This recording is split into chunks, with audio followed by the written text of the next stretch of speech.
Bienvenido a ejemplos del uso de las propiedades de los triángulos isósceles para determinar información sobre un triángulo. Aquí está nuestro primer ejemplo. Observe que este triángulo es un triángulo isósceles porque tiene al menos dos lados congruentes. Este lado aquí es congruente con este lado aquí. Y también debemos recordar del teorema del triángulo isósceles que los ángulos opuestos a estos dos lados congruentes también son congruentes. Entonces este ángulo aquí es congruente con este ángulo aquí. Entonces necesitamos tomar esta información y determinar el valor de x, y determinar el valor de y. Comencemos por determinar el valor de x. Si estos dos lados son congruentes, entonces tienen la misma longitud. Entonces 4x más 3 deben ser iguales, 2x más 29. Entonces ahora tenemos una ecuación que podemos resolver para x. Avancemos y reste 2x en ambos lados. Esto nos dará 2x más 3 iguales 29.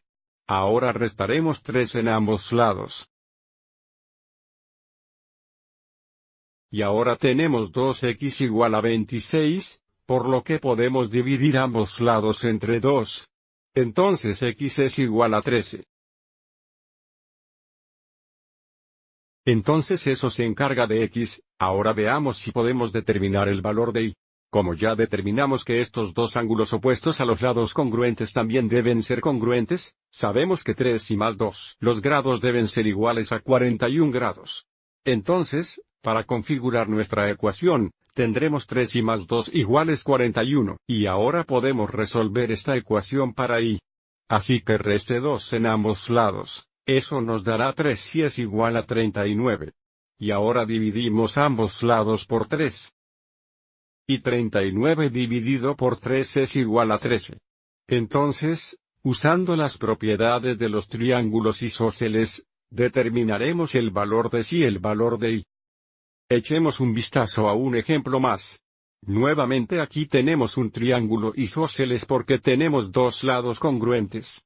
De cualquier manera, sabemos que los ángulos que son opuestos a estos lados congruentes también son congruentes. Entonces este ángulo aquí es congruente con este ángulo aquí. Entonces sabemos que estos ángulos son congruentes, o tienen la misma medida. Pero también tenemos que recordar que la suma de los ángulos interiores de este triángulo serían 180 grados. Entonces podemos tomar la suma total de los ángulos interiores, y restar este ángulo que mide 28 grados. Y eso nos dará la suma de los dos ángulos base, que sabemos que son congruentes. Entonces esto nos dará 150, y 2 grados para la suma de estos dos ángulos. Y como son congruentes, solo podemos dividir esto por 2 y eso nos dirá la medida de cada ángulo base.